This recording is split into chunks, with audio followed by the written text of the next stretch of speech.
진도 나갈 건데 개념을 195를 잠깐만 지난 시간에 봤지만 그래도 한 번만 더 보자. 이거는 좀 알고 있어야 되는 개념이니까. 절대부등식은 항상 성립한 부등식이 뭐 그건 중요하지 않고요. 자, 그 다음에 우리가 꼭 봐야 되는 게 이런 거야. 제곱의 합이 제로면 둘 다 제로야. 알겠지? 그 다음에 왜 없냐? 얘랑 또 동격이 뭐겠냐? 절대값 A 더하기 절대값 B가 제로야. 그럼 이게 또 A, B가 동시에 제로가 되는 거랑 필요 충분 조건이야. 같은 얘기야. 그러니까 제곱의 합이 제로인 거나 절대값의 합이 제로인 게 같은 편이지 않냐? 그지? 저 꼭 기억하도록 해. 얘네들끼리 어떤 관계야? 화살표 이렇게 돼 있지. 그지? 그러니까 뭐야? 필요 충분 관계다 이 뜻인 거야. 아시겠죠? 자, 그 다음. 두 번째 뭐 이런 건 됐고, 이것도 의외로 잘 놓치는 경우가 많다. 제곱 있으면 절대값 안 해도 돼. 그 다음에 곱하기 절대값은 각각 까도 되고 반대로 각각 있는 거 합쳐도 돼. 괜찮아 이거. 알겠죠? 이 정도는 좀 기억하고 있으면 좋겠다라는 거였고요. 그 다음에 뭐니 해도 지난 시간에 가장 중요했었던 거는 절대부등식 요 뒤에 있는 산술기인데 그거 보기 전에 요것도 좀 기억합시다. 이게 뭐야? 완전제곱식이다 보니까 항상 0 이상이다라는 거고, 얘는 판별식 D가 0보다 작은 거고, 요거 공식 지난 시간에 봤었지, 그지?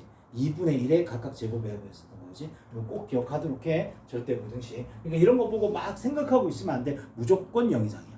무조건 0 이상이야. 이렇게 보고 넘어가 버려야 되는 거야. 자, 지난 시간 복습을 해서 그냥 보고 넘어가고 있는 거예요. 자, 근데 하여간 너무나도 중요한 것 중에 하나, 얘가 완전 중요하다. 산술기압 평균이 거의 100% 나온다. 100% 이상이다. 진짜 100% 이상이다. 무조건 나옵니다. 무조건. 자, 그 지난 시간에 설명드렸을 때 이게 뭐라고 그렇게 중요하다고 하나 싶잖아. 오늘 문제를 풀어보면서 느껴보는 거야. 얘가 왜 그렇게 중요한 건지. 일단 다시 보자.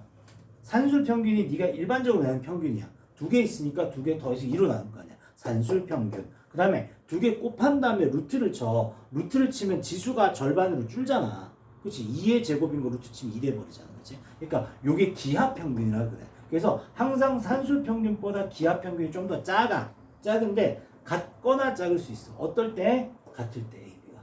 요것도 되게 중요한 거야. 자, 산술 기하 평균은 2분의 A 플러스 B가 같거나 크다 루트 AB. 요거 기억하는 것도 기본인데 전제 두 가지를 반드시 기억해야 돼. 뭐였다? 지난 시간에 강조한 거 이거였지. 양수일 때만 쓰는 거야. 그러니까 산술기하 쓸 때는 보면 문제 쫙 하다 보면 양수라는 단서가 반드시 있게 돼 있어. 대놓고 안 나왔을 때도 있단 말이야. 다음 두 번째, 보통은 문제가 실전 문제가 최대값 구하라 또는 최소값 구하라 그러거든. 등호가 성립할 때를 묻거든. 중요한 게 뭐냐면 언제라고 물으면 같을 때야. 알겠지? 야, 이거 근데 당연한 거니까 잘 기억하. 이번에 A 더하기 A라고 쓸게. A, B가 같다며. 그 다음에 기하평균 A 곱하기 A라며. 이 같은 거 아니야? 2분의 A 더하기 A잖아. 이거 얼마? A잖아. 양수라며. 같은 거지. 등호는 뭐다? A, B가 같을 때야. 외워야 돼. 무조건 외워야 돼 이거. 졸업하기 전까지 외우는 거야. 언제 쓰느냐? 최대 최소를 구하라고 할 건데 최대 최소 구하라 그러면 보통은 우리가 이차함수 많이 만들지. 그런 걸 못 쓰겠는 거야. 너의 최후의 수단 중이야. 알았지? 그러니까 뭔가 최대 최소를 구하라고 하는데 이게 일반적인 방법으로 못 구하겠어. 그럼 문제를 찾아보면 항상 양수 조건이 어딘가 숨어 있을 거야. 그러면 거의 100%야. 산술기야. 딱 써보면 게임 끝인 거야. 그리고 하나 더. 이게 외우는 거 아니야.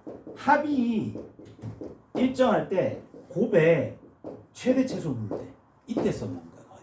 반대도 있어. 그러니까 뭐냐면 곱이 일정할 때 이거 쓸 필요는 없다.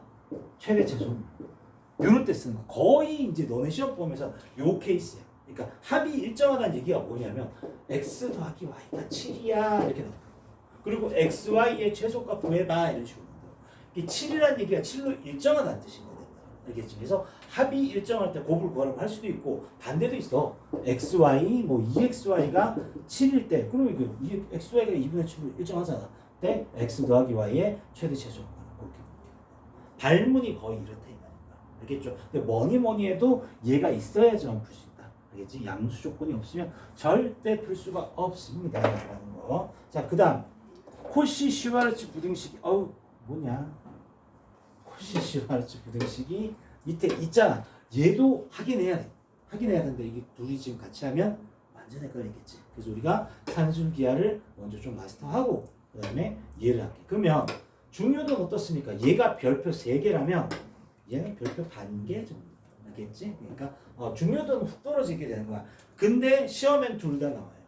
자, 근데 뭐라고? 이번에 기말고사 끝나잖아. 얘는 잊어버려도 돼. 산술기하는 졸업할 때까지 기억해야 돼. 그 정도 차이가 있다라고 보시면 됩니다. 그래서 우리 이제 본격적으로 문제를 들어갈 건데